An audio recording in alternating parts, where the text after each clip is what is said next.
Ce discours met en lumière l'importance du caractère dans la vie d'un individu, et plus particulièrement pour les leaders.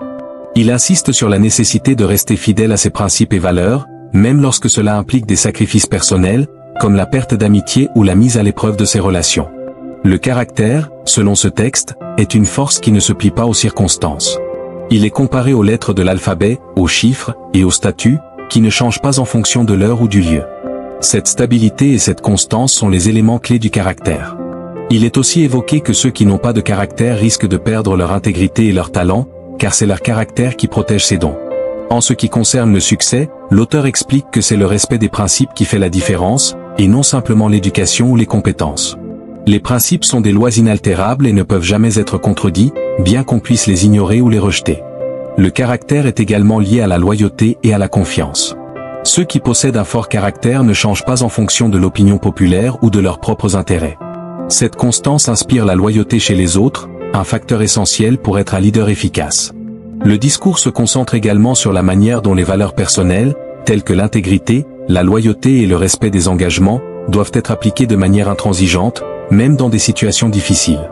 Le manque de caractère, comme dans le cas de l'adultère, peut détruire la confiance et nuire à la réputation d'une personne. Enfin, l'idée centrale est que le caractère est le fondement sur lequel repose la réussite personnelle et professionnelle. Les leaders doivent être des modèles de constance et d'intégrité pour inspirer ceux qui les suivent. Ce que je fais est similaire à ce que Joseph a fait.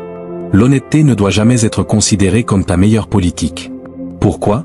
Parce que si c'est ta meilleure politique, cela signifie qu'il y en a d'autres, comme une deuxième, troisième ou quatrième meilleure politique.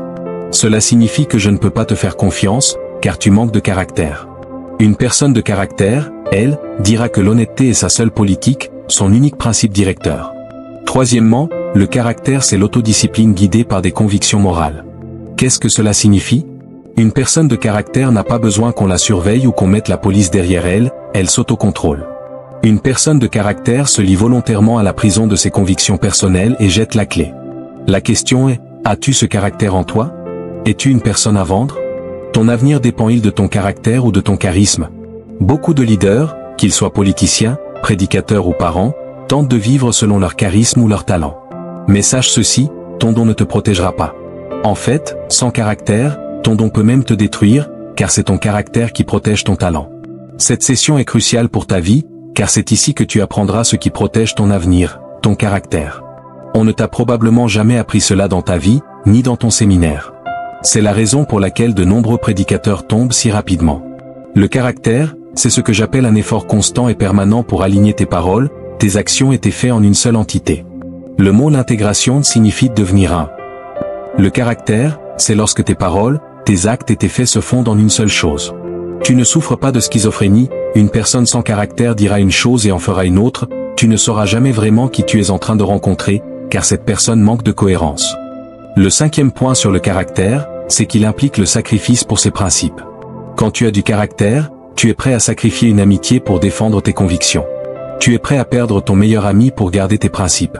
Est-ce que tu es prêt à sacrifier ce à quoi tu tiens pour protéger ce qui est juste? Quelles sont les choses secrètes que tu fais et que tu n'es pas censé faire? Es-tu prêt à abandonner cela pour protéger tes principes? Et si quelqu'un te proposait de payer ton loyer en échange d'un acte que tu sais contraire à tes principes, abandonnerais-tu ton caractère pour cela? J'aime également parler de l'intégrité, qui est un aspect fondamental du caractère. L'intégrité signifie être un avec soi-même. C'est ce que cela veut dire être une personne entière, alignée dans ses pensées et ses actions. L'intégrité, c'est d'être une seule personne, sans contradictions internes. Il y a quelques années, j'ai mené des recherches sur le mot hébreu pour la sainteté, et j'ai découvert que la racine du mot sainteté signifie être unifié. Le concept de sainteté dans la tradition juive se réfère à l'unité et à l'intégrité. Si vous demandez à un maître juif ce que signifie la plus grande confession dans la Bible, il vous dira que le Seigneur notre Dieu est un. Cela signifie qu'il est intègre, qu'il est unifié et qu'il est cohérent en tout temps. La sainteté, c'est être une seule personne, sans masquer sa véritable identité. La Bible nous invite à être saints, ce qui signifie que nous devons être intègres et authentiques. C'est cela, le caractère, être une personne, sans hypocrisie. La fondation de la confiance, c'est l'intégrité. Est-ce que tu peux répéter cela? La fondation de la confiance, c'est l'intégrité. Quand tu es une personne intégrée, les autres peuvent te faire confiance. Une personne de caractère inspire confiance. Quand tu as du caractère, ta parole est fiable, tu agis toujours conformément à ce que tu dis. Tu fais ce que tu as promis, sans jamais faillir. Portant un vêtement de pasteur et une grosse chaîne, tu peux avoir l'apparence de la sainteté, mais cela ne m'impressionne pas. Tu peux porter un col blanc, une robe longue, un chapeau, mais ce n'est pas ça qui compte pour moi. Ce que je veux savoir, c'est si, sous cette robe, il y a vraiment une personne de caractère. Peu importe ton titre évêque, archevêque, homme sacré de Dieu, je ne te ferai pas confiance tant que tu n'as pas prouvé que tu as du caractère. Car quand quelqu'un manque de caractère, je ne sais pas à qui je suis en train de parler. C'est pour cela que la parole de Dieu nous dit de connaître ceux qui travaillent parmi nous. Ne laissez pas n'importe qui prêcher dans votre église, même si cette personne passe à la télévision. Ne vous laissez pas séduire par le charisme. Ce que vous devez rechercher en premier, c'est le caractère. Il y a quelques années, mon épouse et moi avons organisé une conférence sur le mariage. Lors de cette conférence, j'ai rencontré un homme qui était invité à parler sur le mariage. Il était âgé, avec un livre à son nom, et il donnait une présentation impressionnante. Il venait des États-Unis, et c'était la première fois que je le rencontrais. Il a animé un séminaire avec moi aux Bahamas, avec sa femme. Cependant, quelques mois plus tard, j'ai vu un article qui annonçait qu'il avait divorcé. J'étais choqué, alors je l'ai appelé. Je lui ai demandé si l'article était vrai et s'il avait vraiment divorcé de sa femme. Il a essayé de s'expliquer, mais je lui ai dit que lui et sa femme ne seraient plus jamais invités à notre église. J'ai aussi ordonné à notre librairie de retirer tous ses livres de nos étagères. Si ce qu'il enseigne ne fonctionne même pas dans sa propre vie, nous ne devrions pas l'enseigner à nos membres. Notez ce point, votre vie est le poids de vos paroles. Votre comportement doit refléter ce que vous prêchez. Le problème, c'est que souvent, on pense que notre éloquence, notre capacité à impressionner les autres, suffit. Mais si vous n'avez pas de caractère, vos mots n'ont pas de poids. C'est comme un vendeur de diamants qui ne porte pas lui-même les diamants qu'il vend, qui lui ferait confiance. Je suis fidèle à mon épouse pour que vous puissiez croire en mes paroles. Je suis un bon père pour que vous puissiez croire ce que je dis. Il n'y a pas de séparation entre la vie privée et la vie publique. Ne dites pas que ce que je fais en privé ne vous concerne pas, c'est mon affaire. Ce n'est pas vrai, car ce que tu fais en privé détermine si je peux te faire confiance en public. C'est cela, le caractère. En fait, j'ai appris qu'une personne de caractère n'a pas besoin de convaincre par ses paroles. Elle agit simplement avec intégrité. Un moment marquant de ma vie a été lorsque j'ai rencontré Nelson Mandela. C'était un dîner privé, avec seulement 16 personnes. Il venait juste de sortir de prison, et son premier voyage était pour les Bahamas, afin de remercier notre Premier ministre, qui avait lutté pour sa libération. C'était un honneur immense pour moi d'être invité à ce dîner. Quand je l'ai vu, j'ai vu le caractère incarné. Il n'avait pas besoin de parler pour prouver sa grandeur. Il était une illustration vivante du caractère. Voici la reformulation du texte que vous m'avez soumis. Le caractère ne nécessite pas de paroles. Si vous avez du caractère, vous n'avez pas besoin de convaincre par des mots, vous vous comportez simplement de façon cohérente. Prenons l'exemple de Nelson Mandela, dont la vie incarne le caractère. Après avoir passé 18 ans en prison, plus 7 ans supplémentaires, il n'a jamais abandonné ses convictions. Il a agi avec une intégrité inébranlable, et c'est pour cela qu'il est respecté. Réfléchissez à votre propre stabilité. Dans quelques années, serez-vous toujours avec la même personne? Prenez le temps de réfléchir à cette question. Beaucoup de jeunes sont confus à cause de l'instabilité des adultes autour d'eux. La Bible nous met en garde contre l'hypocrisie des parents. Pères, n'exaspérez pas vos enfants. Cela signifie que vos actions doivent être cohérentes avec vos paroles. Si vous dites à vos enfants de ne pas fumer, mais que vous fumez vous-même, vous leur enseignez l'incohérence. Si vous demandez à votre fille de ne pas tomber enceinte à un jeune âge alors que vous avez eu un enfant hors mariage à cet âge, vous lui envoyez un message contradictoire. C'est pourquoi il est essentiel de conduire votre vie de manière exemplaire. Vos paroles n'ont de poids que si elles sont soutenues par votre caractère. Votre vie est le véritable témoignage de ce que vous enseignez. Par exemple, un vendeur de diamants qui ne porte pas lui-même des diamants ne pourra convaincre personne de leur valeur. C'est la même chose avec le mariage, l'intégrité, et tout aspect de la vie. Si vous voulez que les autres croient en vos paroles, montrez-leur que vous vivez selon les principes que vous défendez. Il n'y a pas de véritable vie privée qui soit déconnectée de la vie publique. Ce que vous faites en privé influence directement la confiance que les autres vous accordent en public. J'ai aussi appris que la véritable essence du leadership ne se trouve pas dans la gestion des autres, mais dans la gestion d'un domaine spécifique où vous excellez. Tout le monde est destiné à être un leader dans un domaine particulier, et c'est ce don qui attirera les gens vers vous. Ce don est plus important que n'importe quel diplôme ou statut social. Comme l'exemple de Steve Jobs ou Bill Gates, qui n'ont pas terminé leurs études mais ont trouvé leur voie, leur don les a propulsés à un niveau où leur potentiel a éclaté au grand jour. Votre véritable éducation ne réside pas dans l'acquisition de diplômes, mais dans la découverte de votre don. Malheureusement, La société vous enseigne à chercher un emploi plutôt qu'à explorer et développer vos talents. Beaucoup de gens vivent leur vie sans jamais réaliser leur plein potentiel, simplement parce qu'ils n'ont jamais appris à découvrir et déployer leurs dons. Pourtant, une fois que vous l'avez trouvé, vous devenez une force irrésistible. Vous cessez d'être un simple employé et devenez une personne dont le potentiel ne peut être ignoré. Vous avez sûrement remarqué qu'un arbre fruitier qui porte des fruits ne les apporte jamais vers vous. En d'autres termes, l'arbre porte ses fruits, mais c'est à vous de vous en approcher. Ce sont les fruits de l'arbre qui vous attirent. De même, votre don est le fruit que Dieu vous a donné pour servir le monde. Jésus-Christ a dit, si vous voulez être grand, devenez un serviteur de tous. Cela signifie que vous devez servir à travers votre don, et c'est ainsi que les autres vous trouveront. C'est pour cette raison que le vrai leadership n'implique pas de chercher des suiveurs. En réalité, le leadership authentique ne se construit pas en cherchant à attirer des gens, mais en étant fidèle à son propre fruit. Ne vous laissez pas tromper par les personnes qui cherchent seulement à profiter de ce que vous avez à offrir. Dites à votre voisin, je ne te fais pas confiance. Je crois que tu veux juste mon fruit. Dieu vous a créé pour être un leader avec un don, ce qui signifie que vous êtes né pour dominer dans un domaine spécifique. Il est important de comprendre comment Dieu fonctionne. Le caractère est l'essence même de Dieu, et c'est pour cela que le Seigneur est décrit comme étant un. Dieu incarne le caractère, et c'est pour cela qu'on peut lui faire confiance. Il est stable et ne change jamais. La question est de savoir si vous êtes une personne stable. Est-ce que vous êtes toujours le même à 2 heures du matin, quand personne ne vous regarde? Le caractère, c'est la constance. Dieu se vante de ne jamais changer. Dans toute la parole de Dieu, il dit, je ne change jamais. Je suis le même hier, aujourd'hui et éternellement. Il sacrifie même l'univers pour garder sa parole. Cela démontre sa stabilité et son caractère. Dieu crée l'homme et lui donne d'abord l'image de Dieu, avant même le pouvoir ou la domination. Ce n'est pas la domination qui vient en premier, mais l'image, car le caractère est plus important que la puissance. Beaucoup de gens souhaitent recevoir l'onction de Dieu, mais avez-vous le caractère nécessaire pour supporter cette onction? Sans caractère, le pouvoir peut vous détruire. La priorité de Dieu est le caractère. Avant même la domination, le caractère doit être solidement ancré. Dieu considère le caractère comme la fondation du leadership. L'image de Dieu est l'essence du caractère, être stable, fiable et digne de confiance. C'est ce qui prépare une personne à gérer le pouvoir, l'onction et toute forme de leadership. Si vous voulez approfondir ce concept, je vous recommande de lire mon livre sur le caractère. C'est le fruit de 40 ans de recherche. Il y a 3 éléments clés qui révèlent le véritable caractère d'une personne: le pouvoir, l'argent et l'accès au sexe. Lorsque l'on donne ces 3 choses à quelqu'un, son caractère véritable se révèle. Si vous voulez savoir si une personne a du caractère, donnez-lui de l'argent, du pouvoir et l'accès au sexe. C'est souvent dans ces situations que les défauts de caractère apparaissent. En fin de compte, toutes les personnes qui ont échoué dans la vie l'ont fait à cause de l'argent, du pouvoir ou de l'accès au sexe.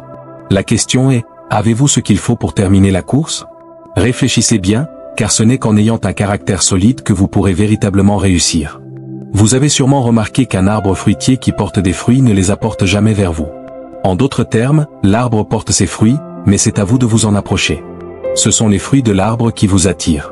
De même, votre don est le fruit que Dieu vous a donné pour servir le monde.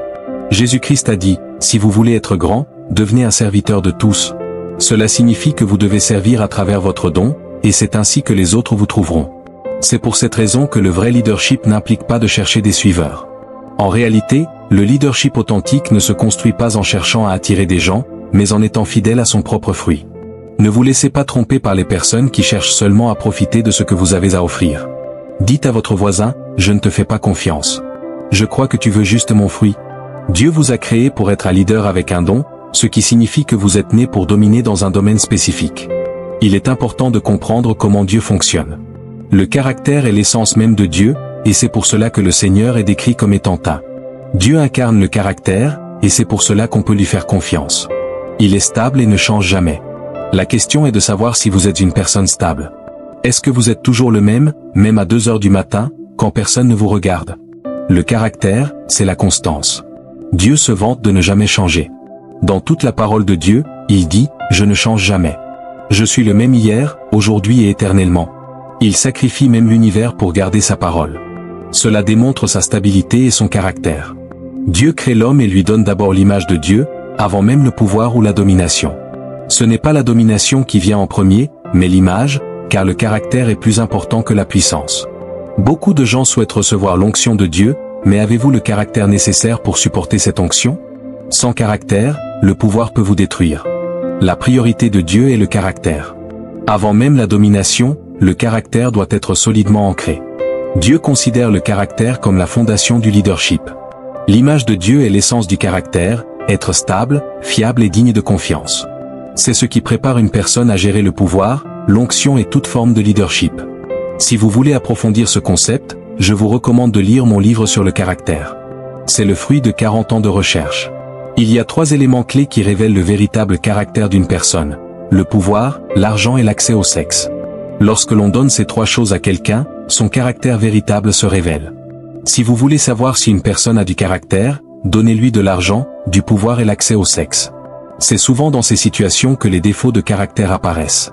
En fin de compte, toutes les personnes qui ont échoué dans la vie l'ont fait à cause de l'argent, du pouvoir ou de l'accès au sexe. La question est, avez-vous ce qu'il faut pour terminer la course? Réfléchissez bien, car ce n'est qu'en ayant un caractère solide que vous pourrez véritablement réussir. Un ami m'a dit récemment, je viens de lire cela, et ça a changé ma vie. En tant que chef d'entreprise, il a décidé de payer à chaque membre de son équipe un montant pour qu'il lise ce livre. Il a réalisé que c'était le seul manque dans sa vie, le caractère. Il m'a demandé de venir animer un séminaire dans son hôtel, et nous avons signé un contrat. Ce manque de caractère est évident chez de nombreux superviseurs, managers et secrétaires. On ne peut pas leur faire confiance, car ils n'ont pas développé un caractère solide. Permettez-moi de conclure ce point, car mon temps est presque écoulé. Une personne qui a chuté, qui a échoué, le fait souvent en raison de son instabilité.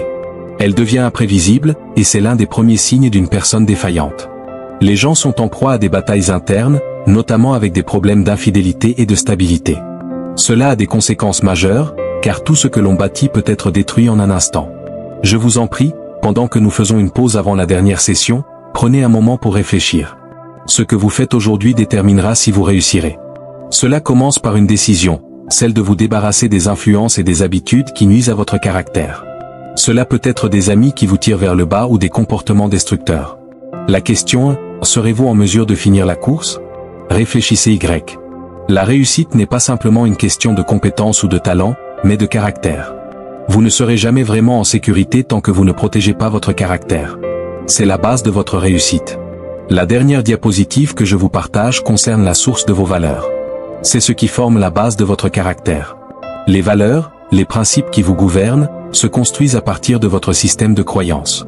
Ce système détermine vos valeurs morales, et ces valeurs façonnent votre éthique. Par exemple, si la fidélité dans le mariage est une valeur fondamentale pour vous, cela va se traduire dans votre comportement moral, et vous serez fidèle à votre partenaire. Un caractère solide est non seulement lié à vos valeurs, mais aussi à votre éthique. Si vos valeurs sont solides, elles protégeront votre caractère, en retour, votre vie. Vous n'aurez pas besoin de cacher des aspects de votre vie privée, car vous serez transparent. Si vous avez peur que quelqu'un découvre votre vie privée, cela signifie que votre caractère est en défaut. Une personne avec du caractère n'a rien à cacher. Je voudrais vous laisser avec cette pensée, la vision sans discipline peut mener à la destruction. Peu importe combien votre vision est grande, elle peut échouer si vous manquez de discipline et de valeur. Votre destinée dépend de votre discipline personnelle. Le caractère est ce qui protège votre vision. Par exemple, Dieu avait une grande mission pour Moïse, il devait sauver le peuple d'Israël. Mais sa vie privée a eu des répercussions sur sa mission publique, car il n'a pas su garder un caractère stable. Dès aujourd'hui, ne faites rien que vous ne voudriez pas que le monde découvre. C'est ainsi que vous développerez un caractère solide. C'est ce que l'on ne vous a jamais enseigné en séminaire, ni dans les écoles bibliques. Si vous menez une double vie, vous êtes en danger. Il est comme si les super-héros, tels que Batman ou Superman, avaient 2 personnalités, un héros et une personne ordinaire. Tout le monde a une sorte de super-héros en lui, mais aussi une autre facette, comme le Bruce Wayne de Batman ou le Joseph de Samson. La question est donc, qui êtes-vous réellement ?